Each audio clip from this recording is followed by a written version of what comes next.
Salut à tous, c'est Pang de la chaîne No, bienvenue sur cette vidéo qui aujourd'hui va parler d'un sujet que je trouve intéressant et qui a été remis en avant hier à l'hypnopapotage. C'est les problématiques que peuvent avoir les femmes dans notre domaine. C'est vrai que moi je suis tellement habitué à être dans ce milieu-là qui est très principalement féminin que je me suis jamais plus posé la question. J'ai eu plein de profs femmes, j'ai eu plein d'apprenantes femmes, j'ai eu plein de consultations de femmes, ça, j'ai eu des thérapeutes femmes, bref, ça m'a jamais posé plus de questions que ça. Et Dieu sait pourtant que je suis un homme complètement archaïque du 3e siècle avant Jésus-Christ.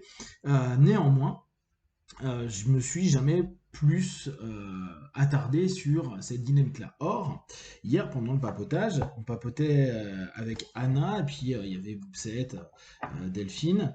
On était en minorité avec Julien, et ce qui m'a marqué, c'est qu'à un moment, on parlait d'une jeune praticienne formatrice en hypnose que Anna connaît et que vous connaissez très certainement et qui a régulièrement des feedbacks assez négatifs de la part de mecs, notamment depuis qu'elle est formatrice, et elle l'est depuis quand même quelques années, et il y a une espèce de volonté de prise de pouvoir des mecs. Bon, le côté prise de pouvoir des mecs, on sait très bien, ça fait partie de plein de choses. On pourrait en débattre d'un point de vue purement philosophique ou psychologique d'ailleurs, se dire tiens pourquoi on en est encore à cette notion de volonté de puissance absolue sur une autre personne. Alors moi je vous dis ça, je passe mon temps à me bastonner et je fais des systèmes à soumission. On va vous dire, moi la notion de compensation à la toute-puissance, je l'ai à fond. Pour autant,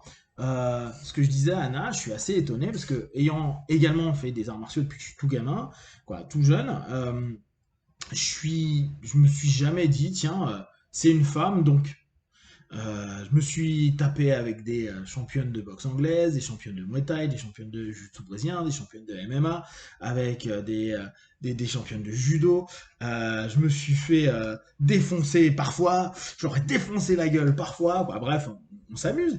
Et là encore, je me disais juste, bah, elles sont plus légères que moi, ou bah, c'est tout en fait. Parce que quand tu combats des mecs ou des femmes qui ont un certain niveau, pouf, elles sont peut-être plus légères, mais tu prends quand même cher. Et parfois, oui, clairement, le poids et la puissance jouent, mais même pas tout le temps. Tu prends des bons gauche-droite et des bons low kick et t'en souvenir un paquet de temps. Donc, moi, cette dynamique euh, de, de, de se moquer d'une femme ou de vouloir prendre du pouvoir dessus, euh, j'ai beaucoup de mal, et surtout dans notre milieu qui est quand même très féminin, et où pour moi c'est complètement normal qu'il y ait beaucoup de femmes qui soient instructrices, qui soient professeurs, qui soient hypno. Je pense même que c'est la majorité.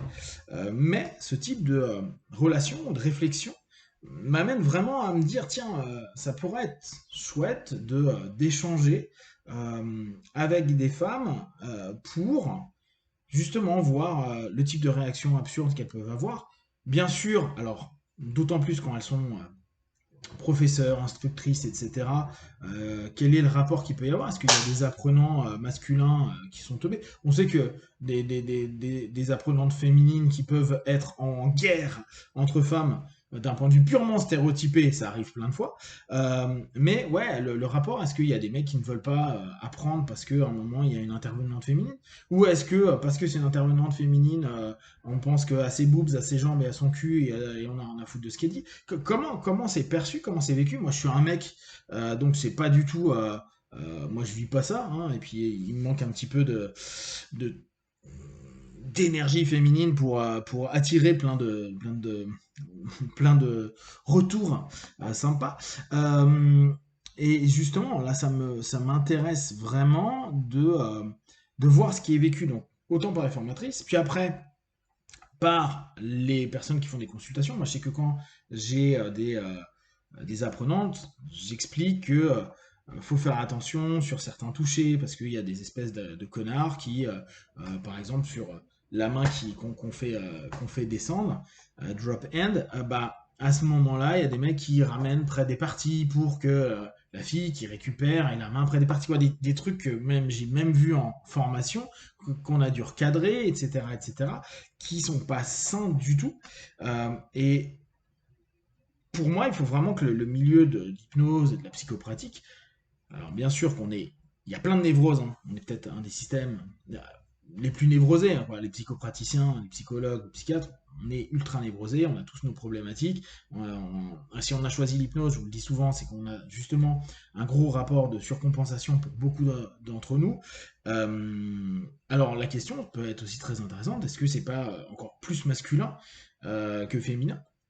À voir, à débattre, à échanger, mais faire il puisse y avoir un environnement toxique alors qu'il y a des personnes qui sont compétents, que les gens soient incompétents, masculins ou féminins, qu'on les défonce, j'ai aucun problème là-dessus, qu'on les vanne, etc.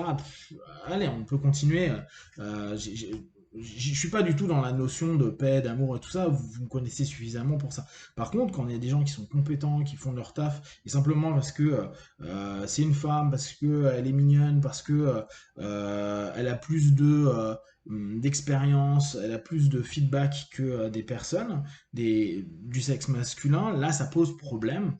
Et je pense que ça serait cool de pouvoir voir ce type de retour, d'en parler, qu'il n'y ait pas de tabou au travers de ça, que ça puisse peut-être même faire réfléchir des apprenants, si ça puisse faire réfléchir des personnes qui viennent en consultation, que ça puisse faire réfléchir des co-professeurs, hein, parce que on, on- on est vachement en train de se foutre de la gueule des Jean-Claude Convenant au bureau, avec tous les stéréotypes des commerciaux X ou Y qui foutent la main au cul ou qui se comportent très mal. Mais c'est la même chose dans l'hypnose, ou avec les hypnos qui sont pas capables de retenir leur bite pendant 10 minutes parce que ils trouvent que la fille est mignonne et qu'ils vont vouloir l'hypnotiser pour avoir un pouvoir, un contrôle ou une orientation dessus.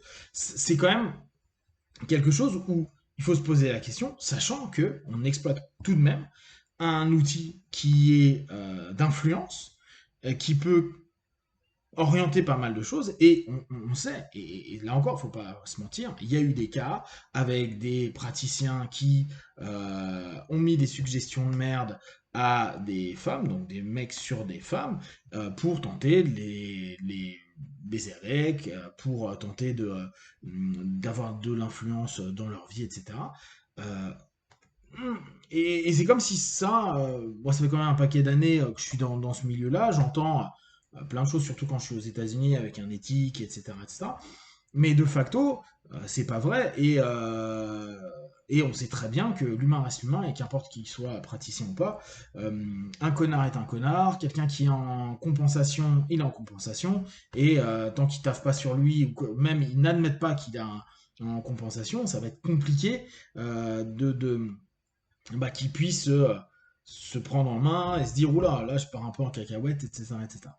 Donc mon idée, ça serait de voir s'il y a potentiellement des femmes qui aimeraient qu'on fasse des podcasts, un ou plusieurs podcasts, à plusieurs, ça peut être sympa, ou en one-one, à vous de me dire, où on parle de ce type de problématiques-là, qui ont été vécues, soit quand ils sont en entreprise, quand ils sont professeurs, soit par rapport à leurs apprenants, soit par rapport à leurs consultants, soit l'éco-apprenant vis-à-vis des femmes, etc. Et ça, outre l'aspect qu'il peut y avoir et qu'il y a très souvent dans les formations, pendant 10 jours ou 15 jours, tu es avec quelqu'un et il y a de la séduction, de l'envie, du désir, etc.